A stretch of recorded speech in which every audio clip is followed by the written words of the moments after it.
Os terremotos são fenômenos naturais, que ocorrem quando há um movimento repentino nas placas tectônicas da Terra, gerando ondas sísmicas que se propagam pelo solo. Essas ondas podem causar vibrações intensas, aplicando forças significativas nas construções. Dependendo da magnitude e da localização do epicentro, essas forças podem variar em intensidade e provocar danos severos. No mundo, ocorrem cerca de 20.000 terremotos todos os anos, a maioria deles de pequena magnitude e pouco perceptíveis. Entretanto, entre 10 a 20 desses eventos são grandes o suficiente para causar danos significativos. Regiões que estão dentro do chamado Círculo de Fogo do Pacífico, como o Japão e a Califórnia, são particularmente vulneráveis, devido à atividade tectônica intensa nessa área.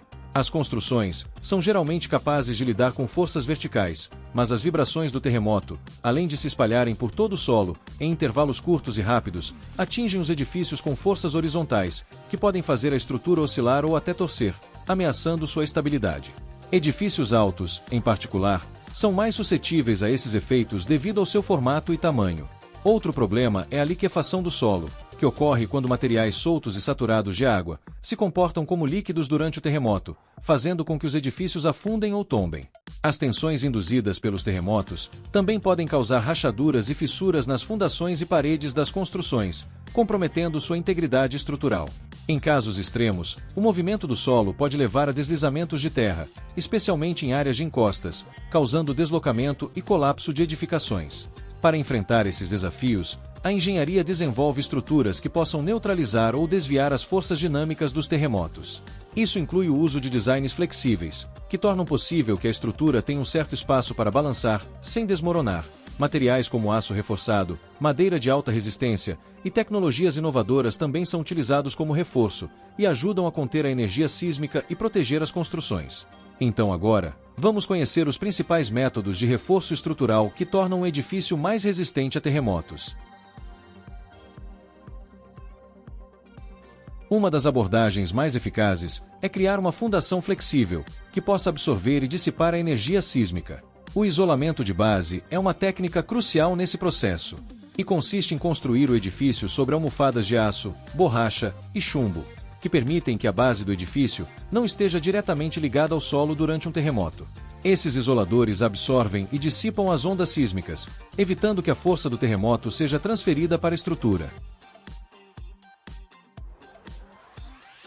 Esta abordagem consiste em controlar o impacto das vibrações sísmicas, utilizando sistemas de amortecimento que funcionam de maneira semelhante aos amortecedores de veículos. E as duas principais maneiras de amortecer as vibrações são através de dispositivos de controle e pelo sistema de pêndulo. No modelo de dispositivos de controle de vibrações, são colocados amortecedores em cada nível do edifício entre colunas e vigas. Cada amortecedor é composto por pistões dentro de cilindros preenchidos com óleo de silicone. E quando ocorre um tremor, a energia vibracional é transferida para os pistões, que movem-se contra o óleo, transformando a energia em calor e dissipando a força das vibrações. Já o sistema de pêndulo é mais comum em arranha-céus, e utiliza uma grande esfera, suspensa por cabos de aço, conectados a um sistema hidráulico. O pêndulo se move em direção oposta ao tremor, ajudando a estabilizar o edifício. Esse sistema é ajustado para se sincronizar com os movimentos do edifício durante um terremoto. A capa de invisibilidade sísmica é uma inovação, que visa desviar a energia sísmica ao invés de confrontá-la. Consiste em uma capa composta por anéis de plástico e concreto enterrados abaixo da fundação do edifício. Os anéis criam uma série de camadas que canalizam as ondas sísmicas para longe da estrutura, dissipando-as no solo e reduzindo o impacto no edifício. Além do reforço na base, o reforço estrutural é essencial para que a força do terremoto que invada a estrutura seja redistribuída com eficiência, para garantir que o edifício mantenha sua forma e integridade intactos durante o abalo sísmico. E dentre as principais técnicas de reforço estrutural, estão a construção por paredes de cisalhamento, diafragmas e estruturas de resistência a momentos. A parede de cisalhamento é uma parede contínua, vertical e reta, que vai desde a base até o topo do edifício. Elas são semelhantes a vigas largas, e transferem as forças sísmicas através do edifício em direção ao chão. Elas são muitas vezes apoiadas por travessas diagonais de aço em formato de X, que suportam compressão e tensão, ajudando a estabilizar a estrutura. Já os diafragmas são basicamente pisos e tetos, que são construídos de modo que durante um terremoto, ele consiga distribuir a força sísmica de maneira uniforme por toda a construção.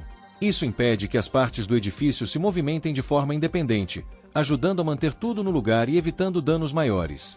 E por fim, as estruturas de resistência a momentos, que são projetadas para fornecer flexibilidade ao edifício. Instaladas nas juntas das colunas e vigas, permitem que essas partes se dobrem enquanto as juntas permanecem rígidas, ajudando o edifício a resistir às forças sísmicas sem desmoronar. A escolha dos materiais também é fundamental para a estabilidade da estrutura. Os materiais podem se dividir entre inovadores e tradicionais. Os principais materiais tradicionais são o aço e a madeira. O principal requisito para o material ser escolhido para a construção é ser altamente dúctil, ou seja, que tenha alta resistência a tensões e tenha alta flexibilidade sem quebrar. O aço é altamente dúctil e permite que a estrutura se dobre sem ceder. A madeira segue o mesmo princípio, pois apesar de leve, também possui boa ductilidade e resistência a tensões. Já os materiais inovadores são materiais que ainda estão sendo estudados e que apresentam potencial maior que o aço e a madeira. Um desses materiais é o aço com memória de forma, ou seja, aço que suporta alta tensão e que consegue retornar à forma original após ser deformado. Outro material é o plástico reforçado com fibras, que pode ser usado em colunas para aumentar sua resistência.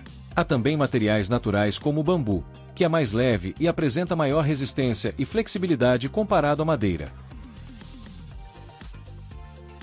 Cada técnica e material apresentado é uma peça crucial do quebra-cabeça na construção de estruturas que podem resistir a terremotos. E combinados, eles formam um sistema de defesa robusto contra as forças devastadoras dos tremores sísmicos, ajudando a proteger vidas e propriedades em áreas propensas a terremotos. E é assim que edifícios à prova de terremotos são construídos. Se gostou do vídeo, deixe um like e comente o que mais você tem curiosidade em saber como é feito. Até a próxima!